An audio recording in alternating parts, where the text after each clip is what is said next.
Hi, welcome back to Faith and Conviction, and I'm your host, Ray Harris. I want to welcome you to this week's Torah portion, and we're looking at Torah portion 40. 40. We have come a long way. Now, the rest of the Torah, there's only a few left, and it'll take us from the rest of the book of Numbers out through Deuteronomy, and then we'll be finished for our Torah rotation this year. But this time, we're looking at Torah portion 40, and we're going to be talking about Balak. And Balak is a very interesting fellow, and we have some interesting lessons that can come out of this. And what we're going to learn, I hope, is something very interesting for you. So again, it comes from the book of Bamidbar, which means in the wilderness, and we're talking about the book of Numbers, but in Hebrew it's referred to as Bamidbar. So our Torah portion is Numbers 22, verse 2, down through chapter 25, verse 9. And again, the name of this portion is Balak. Now, you're thinking, okay, Balak and Balak, what's it mean in English? That's actually a very important question because his name, Balak, means destroyer. Take a look at this. This is actually going to be very cool. This is going to be similar to like one or two portions before this where it became more of a kind of like a devotional type study instead of a semantic word study. But we have to get into the word to actually see what's happening with Balak. So our Strong's number is H1111. So 1111, the Hebrew number. So it goes back to Balak, of course, and it means devastator, according to Brown Driver Briggs. Now, Brown Driver Briggs helps us understand that Balak connects back to a Hebrew verb of 1110, 1110. Hebrew, 1110.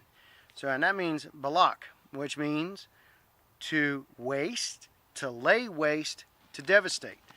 So Balak's name comes from a word that means to destroy.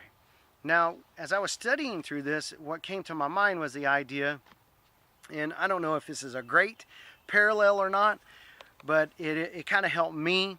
And think what you will about the movie series. I'm not giving it credit or destroying it. It's just looking at the name. But remember the movie series with Arnold Schwarzenegger talked about Conan the Destroyer? Well, he was a man with a name, but he did something. So think about it that way. Conan the Barbarian was the name of the series, but we're thinking about it, Conan the Destroyer. Pardon me there.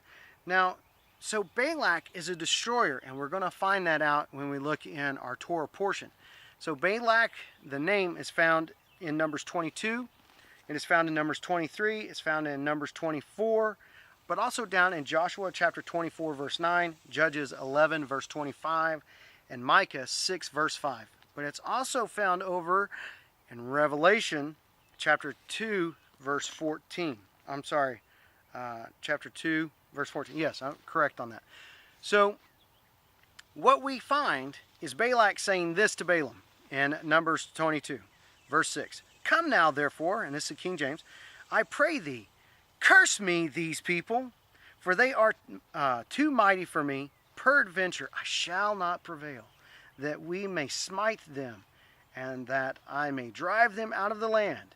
For I know that he whom you blessed is blessed, and whom ye cursed is cursed.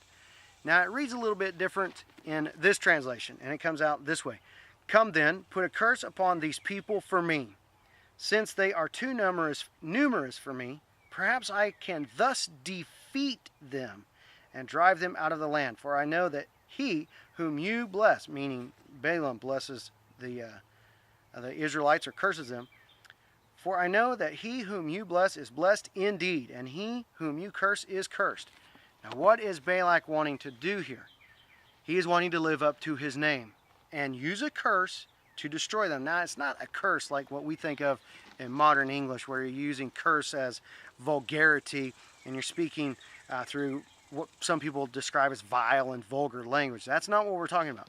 We're talking about the idea, I guess, to use a phrase, we might align it with mysticism. You place a curse on them, or you place a spell on them, kind of thinking.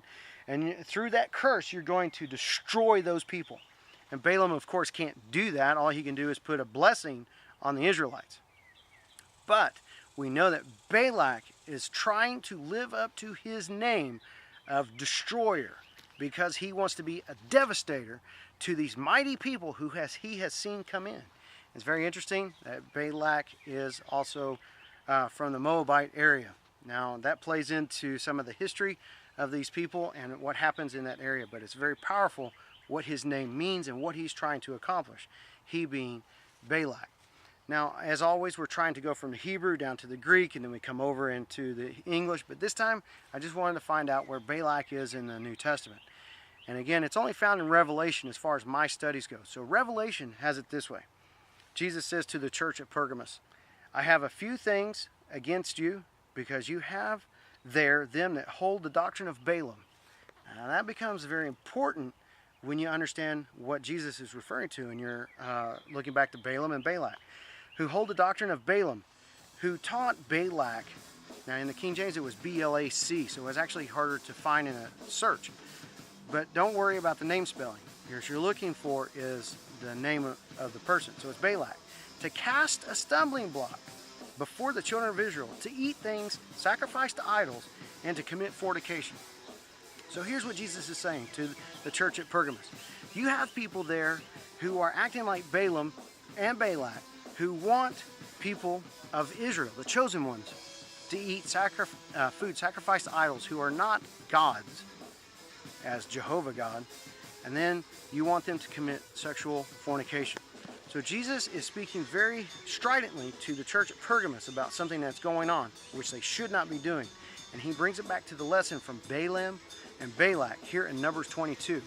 This is actually very important. So what we're trying to see is that Moses brings forth teachings, and we have Jesus who refers back to those teachings to teach the church how not to behave and what they need to do to get rid of certain behaviors that are within the group.